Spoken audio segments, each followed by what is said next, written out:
Et yo les potes, c'est Coca et aujourd'hui on se trouve pour une nouvelle vidéo. Nous allons faire la review du Plo Koon Jedi Starfire de chez Revell. Alors on commence tout de suite et c'est parti.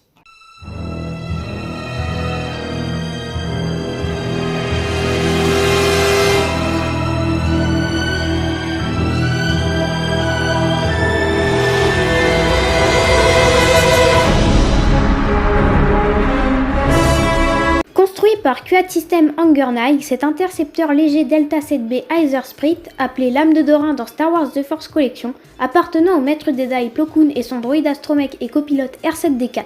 Ce blindé ne possède qu'un hyperdrive externe avec une vitesse atmosphérique à plus de 1200 km/h. Il aura participé à de nombreuses batailles, comme Felucia, Kadavo ou encore la nébuleuse Khalida, et ne deviendra plus qu'un nuage de fumée lors de l'Ordre 66, commandité par Palpatine. Bref, maintenant, passons dans le vif du sujet. Donc voilà la boîte, donc c'est une boîte Revell Easy Kit, donc en niveau 2. Donc le niveau 2 c'est simple, t'as pas de colle, pas de peinture, même si c'est de la vraie peinture, en fait t'as les vrais pigments et en fait c'est simple, c'est du clic. Mais bon, souvent c'est des maquettes assez longues, allez 2-3 heures et franchement c'est super. Moi perso, les Revell Easy Kit c'est mes préférés, même si bon les niveaux 3 où tu peins etc c'est quand même trop stylé. Donc là, on a le petit insigne The Clone Wars from the New Animated Series. Donc cette boîte, je crois qu'elle est sortie en 2012, si je ne me trompe pas. Bien entendu, The Clone Wars ne date pas de 2012. Et donc derrière, on a le droit à une petite fiche explicative sur le Starfire. Et on a tous les gros modèles qui sont sortis. Revell Easy Kit de l'année je ne sais plus combien. Donc on a le Land Speeder de Luke, le Sith Infiltrator de Darth Maul, l'Anakin Skywalker Podracer de Skywalker et le Faucon Millennium de Solo. Sur les côtés, on a le droit à un magnifique Yoda, donc qui montre, c'est un peu le nom de la collection. Sur chaque boîte, tu as un Yoda avec le niveau skill 2. Maintenant, passons à la maquette. Le voilà, ce magnifique blindé bleu et blanc. D'ailleurs, pour ceux qui savent pourquoi il est bleu et blanc, n'hésitez pas à le mettre dans l'espace commentaire car j'en ai strictement aucune idée. Son droïde astromech est rouge et blanc, ce qui n'a aucun rapport, et Plo Koon, il est pas du tout bleu quoi. Bref, si vous le savez, n'hésitez pas à le mettre dans l'espace commentaire. Du coup, on va commencer par la coque. C'est une coque très belle.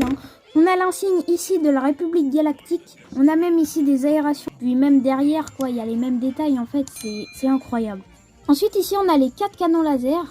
Bien réalisés encore une fois. Donc, on a des noirs, des blancs. Enfin, franchement, c'est très aléatoire et c'est ce qui rend la chose magnifique.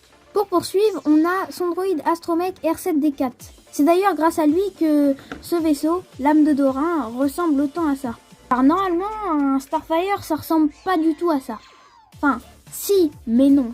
En fait, l'intérieur du vaisseau est très bien réalisé et donc bien modifié par ce petit droïde là, R7D4.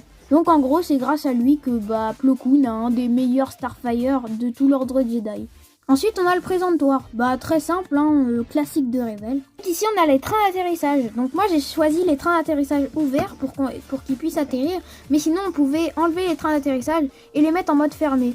Ensuite, mesdames et messieurs, Plo Koon. Donc le voilà, le magnifique Plo Koon.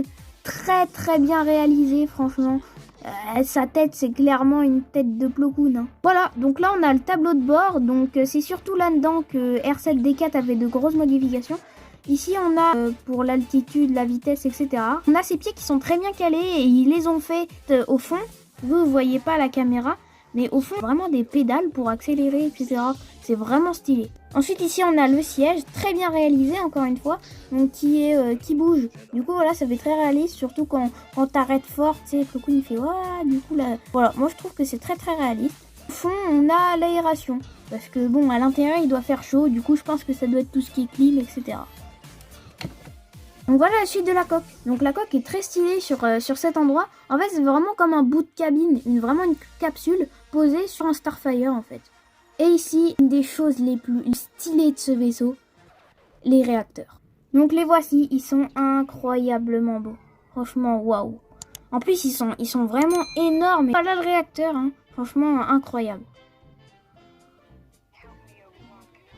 En conclusion, c'est un super vaisseau avec une construction plutôt simple car souvent les Easy Kit à l'époque ils étaient bien mais bon il y avait quand même des choses très compliquées et là franchement il est super simple à faire. Franchement j'ai pas vu plus simple et en plus il est assez long. Franchement ça prend 1 heure et demie à peu près si vous êtes un peu un débutant comme moi. En plus, on a de très beaux détails de peinture. Enfin, franchement, elle est hyper bien réalisée. Là, vous avez des effets d'usure. Enfin, moi, je la trouve incroyable, cette maquette. Puis, je peux vous dire que dans une chambre ou dans une pièce de collection, ça passe nickel. Franchement, elle fait bien son effet. Bref, c'est la fin de cette vidéo. J'espère qu'elle vous aura plu. N'hésitez pas à vous abonner à mon Instagram amiral-du8coca et bien entendu à vous abonner à cette chaîne-ci. Bref, je vous laisse pour une nouvelle vidéo. C'était Coca.